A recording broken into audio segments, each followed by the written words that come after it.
இப்போ நம்ம பார்க்கக்கூடியது சம் நம்பர் 7 பார்க்குறோம். இப்போ கொஸ்டின் படிக்கிறோம் பாருங்க. எல்லாரும் புக்ஸ் எடுத்துக்கங்க, கையில் பென்சில் வச்சுக்கிங்க. ஏன்னா சொல்கிறது அதாவது கொஸ்டின் பேலன்ஸ் ஷீட்டில் வந்து லைபிலிட்டி சைடில் மார்க் பண்ண சொல்கிறதெல்லாம் வந்து டிக் பண்ணிக்கிங்க. அப்போ தான் உங்களுக்கு வந்து ஈஸியாக நான் எக்ஸ்பிளைன் பண்ணும்போது உங்களுக்கு ஈஸியாக புரியும். இப்போ பாருங்க, P, N and S are partners sharing profit in the ratio of 5:3:1. N retired. அப்போ கொஸ்டினில் ஆரம்பத்திலே கொடுத்துட்டான். அப்போ இந்த சம் பொறுத்த வரைக்கும் retirement. From the date due to his illness on September 30th, 2017. அதாவது அகாடமிக் இயரில் பொறுத்த வரைக்கும் பார்க்கும்போது 6 months வரைக்கும் வந்து பிஸ்னஸில் இருந்து ஒர்க் பண்ணியிருக்கான். அவனுடைய இல்னஸ் காரணத்தினால அவன் என்ன பண்ணிட்டான், என்ன வந்து ரிட்டையர்மெண்ட் ஆகிறான். On the date the balance sheet of firm was as follows.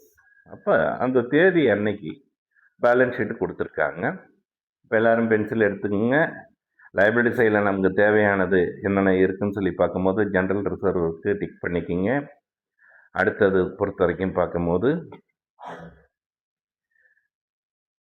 Profit and loss வந்து லைபிலிட்டி சைடில் இல்லை அப்படின்னா அசட் சைடில் பாருங்கள், அங்கேயும் கிடையாது.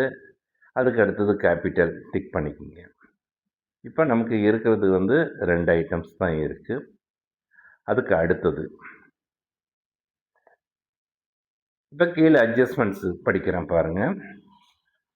ரீவல்யூஷன் சம்மந்தப்பட்டது முன்னாடி ஆரம்பத்திலேயே கொடுத்துட்டாங்க பாருங்கள். 1, ப்ரிமிசஸ் ஹவ் அப்ரிசியேட்டட் பை 20%. அப்போ ப்ரிமிசஸ் அப்ரிஷியேட்டட் இது வந்து ப்ராஃபிட் ஐட்டம்ஸ், பி போட்டுக்குங்க.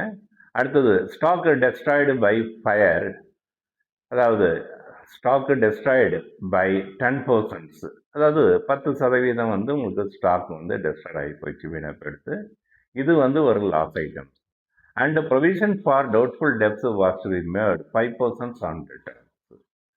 அப்போ 5% ஆன் டெட்டார்ஸ்ன்னு சொல்லி நம்ம ஃபைண்ட் அவுட் பண்ணும்போது எவ்வளோ அமௌண்ட் ஃபைண்ட் அவுட் பண்ணுறோம்னா, இப்போ 6,000 பொறுத்த வரைக்கும் 5% சொல்லி பார்க்கும்போது எவ்வளோ அமௌண்ட்டுனா வந்து 300.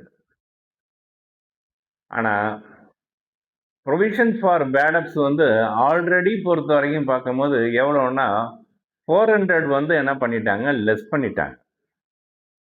ஆனால் இந்த சம்மில் பொறுத்த வரைக்கும் ப்ரொவிஷன் ஃபார் பேடப்ஸ் பார்த்தீங்கன்னா டிக்ரீஸ் ஆகிருக்கு. அப்போ ப்ரொவிஷன் ஃபார் டவுட்ஃபுல் டெப்ஸ் வந்து டிக்ரீஸ் ஆனதுன்னா ரீவல்யூஷனில் பொறுத்த வரைக்கும் பார்க்கும்போது அது ஒரு ப்ராஃபிட் ஐட்டம்.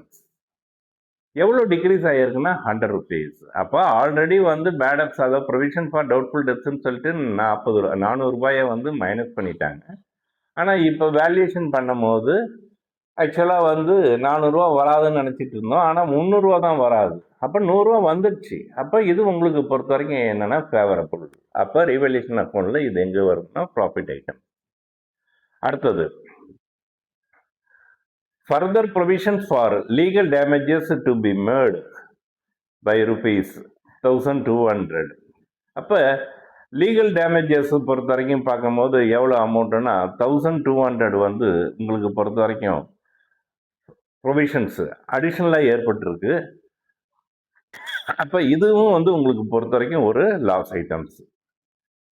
அடுத்தது furniture to be brought up எவ்வளோ அமௌண்ட்டுன்னா 45,000. ஆனால் ஃபர்னிச்சர் ஏற்கனவே எவ்வளோ இருக்குது, 41,000 தான் இருக்குது. அப்போ எவ்வளோ இன்க்ரீஸ் ஆகிருக்குன்னா 4,000 இன்க்ரீஸ் ஆகிருக்கு. இது ஒரு ப்ராஃபிட்டபிள் ஐட்டம். அடுத்தது குட்வில் கொடுத்துருக்காங்க, டிக் பண்ணிக்கிங்க. Goodwill of the firm be valued at rupees 42,000. அப்போ ரிட்டையரிங் பார்ட்னர் எண்ணுக்கு பொறுத்த வரைக்கும் பார்க்கும்போது ஓல்டு ரேஷியோ பொறுத்த வரைக்கும் 3:2:1. அப்போ 42,000 2/6 கால்குலேட் பண்ணி பார்த்தீங்கன்னா எவ்வளோ வரும்னா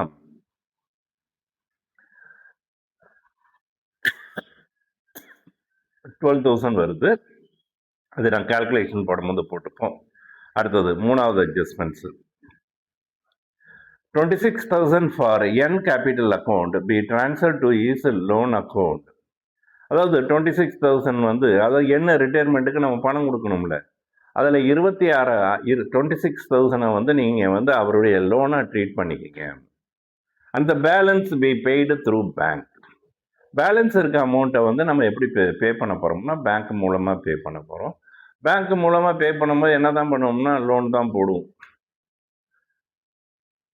அதுக்கு அடுத்தது if required necessary loan may be obtained from bank. அவனே கொடுத்துட்டான், அதாவது பணம் ஏதாவது தேவைப்பட்டதுன்னா லோன் போட்டுக்குங்க அப்படின்னு சொல்லிட்டான்.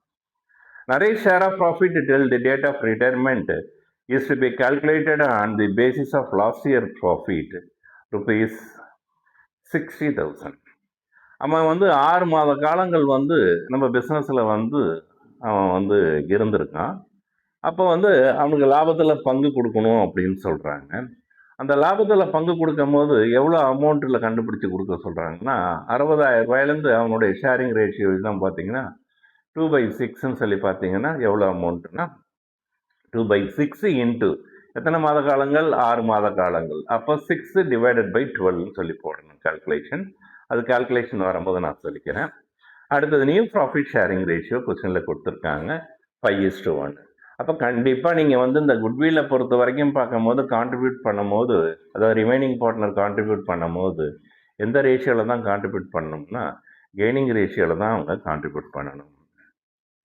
இப்போ வந்து சம்ம வந்து நான் எக்ஸ்பிளைன் பண்ணும்போது இப்போ ஃபர்ஸ்ட் ஒன் வந்து குட்வில் அமௌண்ட்டை எப்படி நம்ம பிரித்து எடுத்துக்கிறது, எப்படி வந்து பார்ட்னர்ஸ் கான்ட்ரிபியூட் பண்ணுறாங்க, அதை பற்றி இப்போ பார்க்க போகிறோம். இப்போ குட்வில் அமௌண்ட் எவ்வளோ அமௌண்ட் கொடுத்துருக்காங்கன்னா வந்து 42,000 கொடுத்துருக்காங்க. அவங்களுடைய ஓல்டு ரேஷியோ 3:2:1. எண்ணுக்கு பொறுத்த வரைக்கும் பார்த்தீங்கன்னா குட்வில் அமௌண்ட் எவ்வளோ வருதுன்னா 42,000ல் 2/6னா வந்து எவ்வளோ அமௌண்ட்டை கால்குலேட் பண்ணி கொடுக்கணும்னா 14,000 கால்குலேட் பண்ணி கொடுக்கணும்.